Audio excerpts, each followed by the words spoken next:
3 मई को मुख्यमंत्री जी ने बोला है अगले एक वर्ष अर्थात 2026-27 में उत्तर प्रदेश शिक्षा सेवा चयन आयोग, उत्तर प्रदेश लोक सेवा आयोग, यूपी ट्रिपल एससी तथा उत्तर प्रदेश पुलिस भर्ती बोर्ड के माध्यम से 1.5 लाख से अधिक भर्तियों की प्रक्रिया संपन्न की जाएगी। 1.5 लाख से अधिक भर्ती मतलब जो साथी पुलिस की 1 लाख थी उसमें अन्य भर्तियां 50,000 हो रहे हैं, जो यूपी ट्रिपल एससी और शिक्षक मतलब 30,000 के करीब यूपी ट्रिपल एससी की और 20,000 के करीब ये शिक्षक भर्तियां होंगी, जो ये अगले एक साल में साल 2026 में यहां पर बताया गया है। इसमें मैं आपको एक आइडिया देके चल रहा था कि इस महीने जो यूपीएसआई का रिजल्ट आके डीवी पीएचडी इन सबकी प्रक्रिया शुरू हो जाएगी और इसकी जाते जाते ज्वाइनिंग, क्योंकि सारे के सारे काम डीवी पीएचडी दौड़ भाग फिर मेडिकल ज्वाइनिंग 3 महीने लग जाते हैं। मई जून जुलाई अगस्त के आसपास से आप इसकी ज्वाइनिंग शुरू मानिए। फिर तब तक साथ ही आपके यूपी होमगार्ड का रिजल्ट आ चुका होगा जून जुलाई में, तो इसकी प्रक्रिया आप दीपावली तक मानिए। और जो यूपी कांस्टेबल की प्रक्रिया है इससे आप साथी आराम से, जब इसका जून में पेपर होगा, जून हटा दीजिए, जुलाई हटा दीजिए, अगस्त में इसका रिजल्ट, उसके बाद में 3 महीना सितंबर अक्टूबर नवंबर, तो आप ऐसा मान के चलिए कि नई साल के आसपास इसके साथी ज्वाइनिंग होगी। तो इसी क्रम में भर्तियां भी आनी शुरू होंगी, जैसे अगस्त सितंबर के आसपास से मानिए इसकी प्रक्रिया शुरू होगी। जैसे भर्ती कंप्लीट होगी पहले वाली, फिर ये साथी आपकी सितंबर अक्टूबर में ये जो होमगार्ड वाली है ये, और साल के अंत तक जाते जाते नवंबर दिसंबर तक ये आपके कांस्टेबल वाली।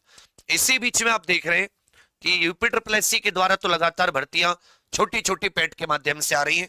इसमें भी आपका पैट आ जाएगा, पैट आ जाएगा इस महीने मई या अगले महीने की शुरुआत में जून में, तो फिर इसकी चीजें हो जाएंगी। लेकिन यहां पर आप सभी लोग ध्यान दीजिएगा कि ये वैकेंसी बार बार माननीय मुख्यमंत्री जी दोहरा रहे हैं, तो ये कोई ब्लफ नहीं है। अगले साल 2027 में चुनाव है और सरकार उतनी मजबूत स्थिति में भी नहीं है कि भाई, क्योंकि 10 साल 2 कार्यकाल हो चुके हैं, वो सारी चीजों को देखते हुए अगर इसने सरकार ने भर्तियां नहीं दी तो युवाओं का एक होता है कि भाई आप लगातार भर्तियां, क्योंकि उत्तर प्रदेश का एक पैटर्न क्या है, 5 साल पंचवर्षीय योजना, 10 साल सरकार को हो गए माननीय मुख्यमंत्री जी को, ऐसा है कि 2 भर्तियां आई हैं सरकार की, 10 साल हो गए। वो साथी सुप्रीम कोर्ट की, वो मान लेते हैं 2018 में जब सुप्रीम कोर्ट ने थोड़ा सा टाइट किया था, वो 2 भर्ती 41,520, 49,568 2018 में लगातार आई। उसके बाद में 60,244, फिर वही 3-3, 4-4 साल का गैप। अब इसमें ये मत सोचिएगा कि यूपी कांस्टेबल में सिविल पुलिस में पद खाली नहीं है, 40 से 50,000, क्योंकि जो 32,000 वैकेंसी दी गई इस पर आपने ध्यान नहीं दिया। इसमें पीएससी के पद हो गए, इसमें साथ ही आपके जेल वार्डर, इसमें सारी सबको उठाकर सबको मिक्स करके एक 32,000 बना दी गई। महिला वाहिनी सारे, सिविल के तो मात्र 10, और ये भी पुरानी भर्तियों के जो खाली चले आ रहे थे वो सारे के सारे। असल में जो इनके पास सिविल पुलिस की 40,000 45,000 वैकेंसी है वो इन्होंने रोक रखी थी, और ये 60,244 के समय पर ही मैं आइडिया दे रहा था, तब भी आप 3-4 वीडियो देखोगे तो मैंने बनाई थी कि भाई देखो 40-45,000 के करीब एक सिविल पुलिस की वैकेंसी पड़ी है जो सरकार रोक के चलेगी। दूसरी बात आप ये भी जानते हैं कि होमगार्ड पद ज्यादा खाली थे, 41,424 निकाली, ये क्योंकि पहली बार रिटर्न का एग्जाम हो रहा है इस भर्ती प्रक्रिया को पूरी करने के बाद में। तो ये जो एग्जाम होंगे बेशक इन्हें सरकार चुनाव के बाद कराई, लेकिन ये जरूर रहेगा कि अब उत्तर प्रदेश सरकार हर साल वैकेंसी दे रही है, तो आप इसे बिल्कुल भी हल्के में ना लें। जिसका यूपीएसआई हो गया, आगे कांस्टेबल का अभी सबसे पहला आपका फोकस जो कांस्टेबल का 8, 9 और 10 जून का एग्जाम है, जो कांस्टेबल वाले स्टूडेंट है उनका इस पर होना चाहिए कि ये हमारा एग्जाम बेहतर से बेहतर जाए, आगे की भर्ती की जरूरत ना पड़े, यही हो जाए। लेकिन जिसका एसआई में कम स्कोर है या जैसे होमगार्ड में कम स्कोर है और उनके पास अभी एज है, ओवर एज जैसे होमगार्ड में बाकी वैकेंसी के लिए ओवर एज हो चुके हैं, तो वो लोग अपना अभी से धीरे धीरे थोड़ा थोड़ा जैसे करंट अफेयर पे फोकस करना, क्योंकि उसका जीके में बहुत अहम योगदान है करंट और करंट आधारित चीजों का। तो ये 3-4 चीजें आपके लिए बहुत इंपॉर्टेंट है। अभी से आप थोड़ा थोड़ा बेस, किसी का रेलवे का होगा, किसी का एसएससी का लगा होगा, कोई यूपी ट्रिपल एससी लेखपाल है, लोअर पीसीएस है, इतने सारे, उसमें भी बहुत सारे होमगार्ड से लेकर न जाने कई कई सारी अलग अलग वैकेंसी यूपी ट्रिपल एससी की ओर से भी अनाउंस है। इनका सिलेबस देखोगे तो हिंदी, जीके नॉर्मल, बस कुछ आपदा प्रबंधन, पर्यावरण, साइंस टेक, विज्ञान प्रौद्योगिकी, ये 3-4 टॉपिक जो है और ऐड कर दिए। यूपी जीके का पोर्शन बड़ा कर दिया है, उससे 20 नंबर, और कंप्यूटर जोड़ दिया 15। तो यूपी ट्रिपल एससी में थोड़ा सा सिलेबस, 15 नंबर का कंप्यूटर अलग और 15-20 नंबर का, और बाकी के एग्जाम के हिसाब से देखोगे तो जीके हिंदी आपको सेम ही मिलेगी। तो ये आज भी ये 3 मई की बात है, या 3 मई है ना, आज मुख्यमंत्री जी ने कहीं पर कोई जॉइनिंग लेटर बांटे थे किसी भर्ती के, उसी में बात कही है। तो मतलब इसको आप सीरियस लेकर, एक थोड़ा सा, जब इंसान के पास को हौसला नहीं होता ना, तो उसके पास एक थोड़ी सी उम्मीद होती है, ये चीज उम्मीद की भी है।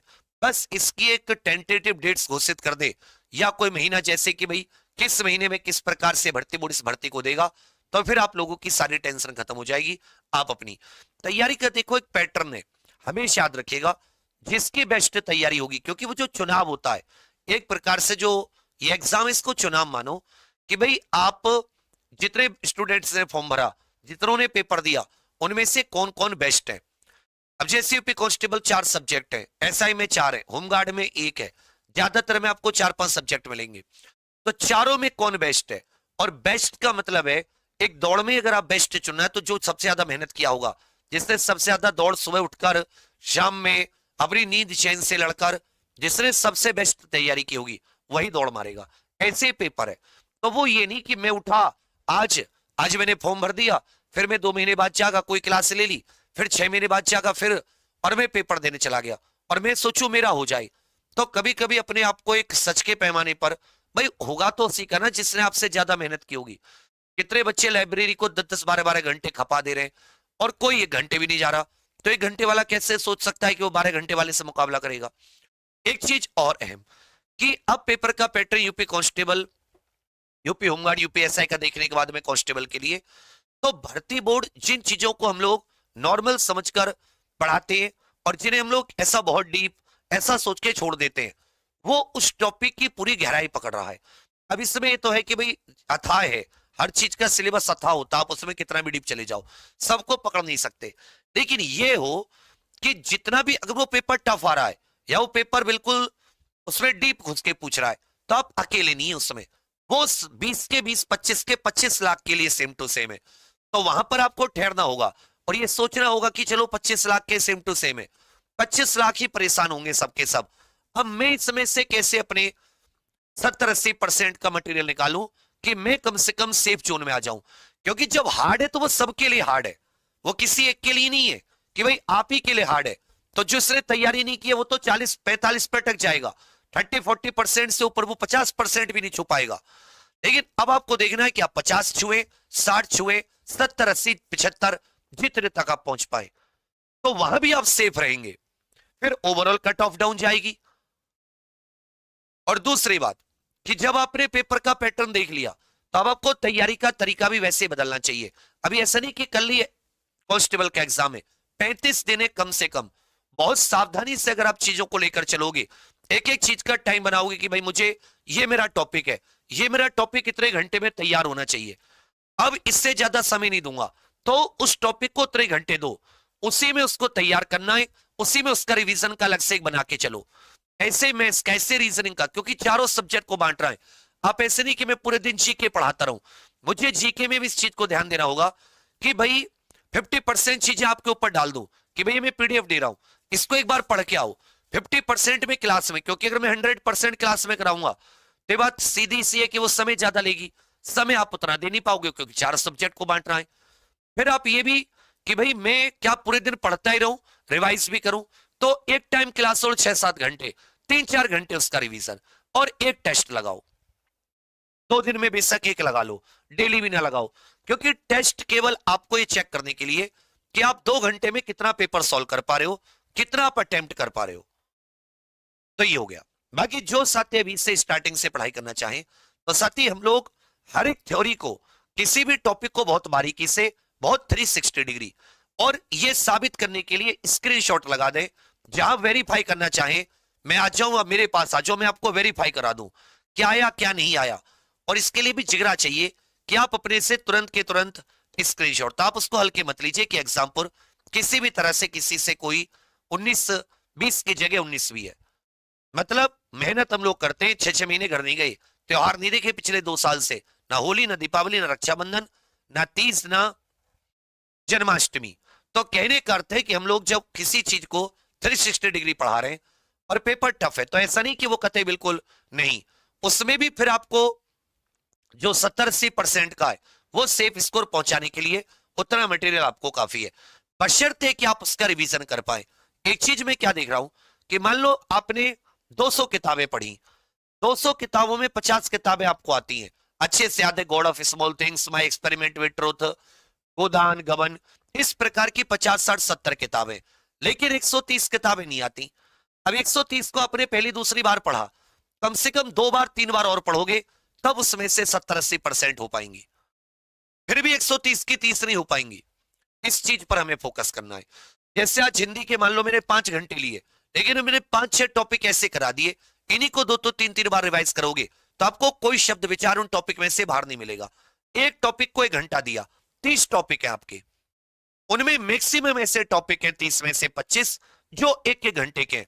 तो हिंदी ऐसे नहीं कि डेली 3 घंटे दे रहे हैं, 1-1.5 घंटे भी आपने दिया तो 30 दिन 30 से 45 घंटे का बना, उतना काफी है पढ़ने के लिए भी, रिवीजन के लिए भी। ऐसे जीके के लिए, ऐसे मैथ्स के लिए, ऐसे रीजनिंग के लिए बांटो। तो जो साथी आगे तैयारी करना चाहें तो इस प्रकार से इसमें वैकेंसी का भी ये निकाला हुआ था किसी अखबार ने, शायद दैनिक भास्कर ने, कि भाई किस वैकेंसी में अभी कितने पद किस प्रकार से खाली चल रहे हैं।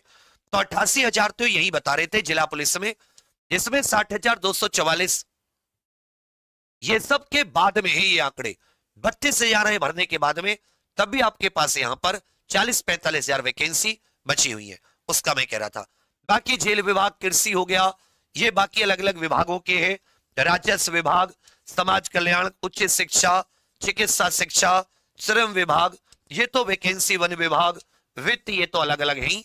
इसके अलावा साथी ये और आपकी पूरी की टोटल वैकेंसी यहां पर ये बनी हुई है। तो ऐसा नहीं कि सरकार के पास वैकेंसी नहीं है, अब बेफिक्र होकर आगे की अपनी तैयारी जारी रखिए। आपको चुनावी मौसम में उत्तर प्रदेश में सरकार